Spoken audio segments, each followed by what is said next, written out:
தமிழகத்தையே உலுக்கிய பவாரியா கும்பல் வழக்கு கடந்து வந்த பாதையையும் தீர்ப்பு விவரங்களையும் விரிவாக இப்போது பார்க்கலாம்.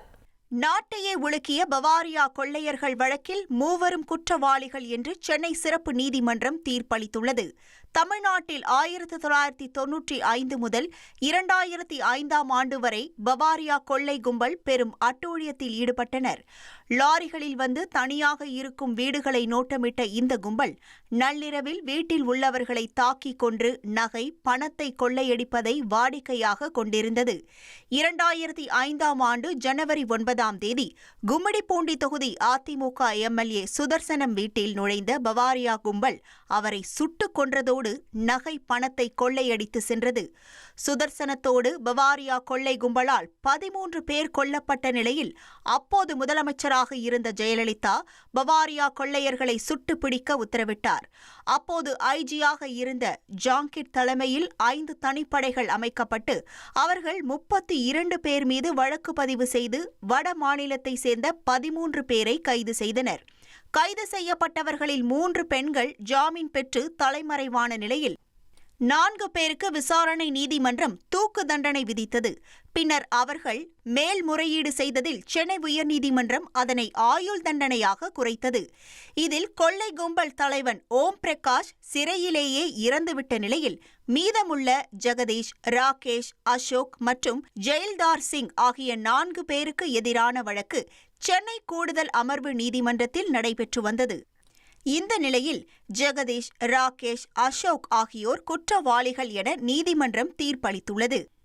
மற்றொரு குற்றவாளியான ஜெயில்தார் சிங் குறித்து வரும் 24ஆம் தேதி உத்தரவிடப்படும் என்றும் தண்டனை விவரமும் அன்றைய தினம் அறிவிக்கப்படும் என்றும் தெரிவிக்கப்பட்டுள்ளது.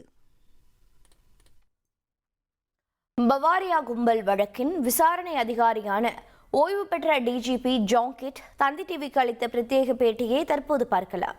சார், இப்போ 20 வருஷம் கழிச்சு தீர்ப்பு. ஆமாம், இது எப்படி சார் பார்க்குறீங்க? பெரிய சந்தோஷமான விஷயம்.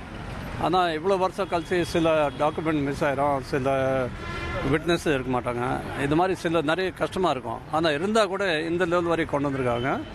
நாங்கள் தமிழ்நாடு போலீஸு, குறிப்பிட்ட திருவள்ளூர் போலீஸு, இன்ஸ்பெக்டர் இவ்வளோ ஃபாலோ பண்ணியிருக்காங்க. அவங்க எல்லோரும் வாழ்த்துக்கள் சொல்கிறேன்.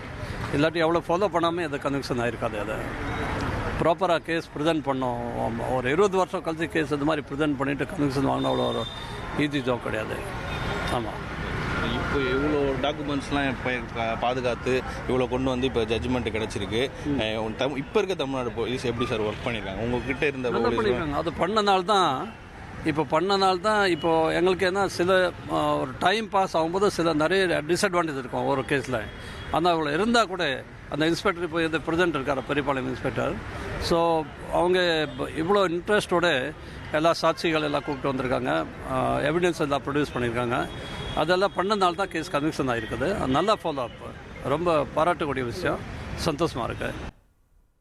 பவாரியா கும்பல் தொடர்பான வழக்கில் கொலை செய்யப்பட்ட அதிமுக எம்எல்ஏ சுதர்சனத்தின் மகன் விஜயகுமார் மற்றும் பவாரியா கும்பல் தரப்பு வழக்கறிஞர் சங்கர சுப்பு ஆகியோரின் பேட்டிகளை தற்போது காணலாம். 2005 ஜனவரி 8ஆம் தேதி இரவு வீட்டில் குடும்பத்தோடு நான், எங்கள் தம்பி, எங்கள் அப்பா எல்லோரும் வந்து குடும்பத்தோடு வீட்டில் தூங்கிட்டு இருந்தோம். இரவு சுமார் ஒரு 2 மணி அளவில் இந்த பவாரியா கொள்ளை கும்பல் வீட்டில் வந்து மெயின் கதவையும் உடச்சிக்கிட்டு, மாடியிலையும் ஒரு டீம் வந்து மாடியில் உள்ள கதவுகளும் உடச்சிக்கிட்டு நேராக உள்ளே வராங்க. மாடியில் வந்து முதல் ரூமில் நான் படுத்துருக்கேன், அடுத்த ரூமில் தம்பி படுத்துட்ருக்கேன். என் ரூமை வந்து போகும்போது வெளியில் தாப்பால் போட்டுட்டு தம்பி ரூமை போய் உடைக்கிறாங்க. உடைச்சிட்டு அவனை வந்து மேசிவ் அட்டாக் பண்ணுறாங்க. அட்டாக் பண்ணிவிட்டு அவனுடைய மனைவி 2 பேரையும் அட்டாக் பண்ணுறாங்க. இந்த சத்தத்தை கேட்டு கீழே அப்பா படுத்துட்டு அவர் வந்து ரூம் விட்டு வெளியே வந்து கதவு திறக்கிறதுக்கு வர்றாரு. அப்போ வந்து மெயின் கதவு அவங்க உடைக்கிறாங்க. நானும் வந்து உதவிக்காக வெளியில் வந்து சத்தம் போட்டுட்ருக்கேன். என்னுடைய அப்போ வந்து மொபைல்ஸ் எல்லாம் இப்போ புதுசாக வருது. ஸோ ஃபோனும் அப்போ வந்து பெருசாக யூசேஜ் இல்லைன்னு சொல்லிட்டு நான் கீழே வச்சிட்டேன் நான். ஸோ அதுக்கப்புறம் தகவல் வந்து நான் வெளியில் சத்தம் போட்ட பிறகு இருக்கிற ஊரில் இருந்து ரிப்ளை வருது. இப்போ வீட்டில் கொள்ளைக்காரர் இருக்காங்க வாங்க அப்படின்னு சொல்லி சொல்லும்போது அவங்க ரீச் ஆகும்போது அவங்களே ஃபயர் பண்ணுறாங்க. அவங்கள பார்த்து ரோட்டில் ஃபயர் பண்ணுறாங்க. ஸோ யாரும் எங்களுக்கான உதவிகளும் வரல. ஸோ அப்பா சத்தம் கேட்டு வெளியில் வரும்போது இமீடியட்டாக அவர் வந்து முதல்ல ஃபயர் பண்ணிடுறாங்க. அவர் அந்த ஸ்பாட்லேயே இறந்துடுறாரு. எம்எல்ஏ கொலை பண்ணதா இவங்க மேலே குற்றச்சாட்டு இல்லை. இவங்க வந்து அந்த மேல் மாடியில் போயிட்டு அந்த வீட்டுகளை அந்த கொள்ளையடிச்சதாக தான் குற்றச்சாட்டு.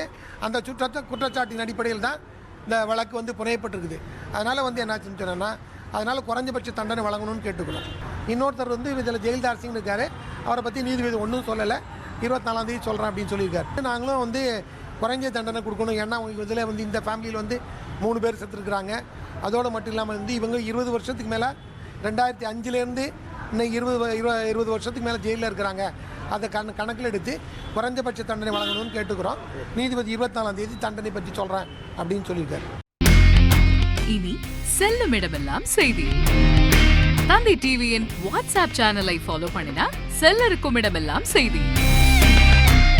இதோ QR கோட்.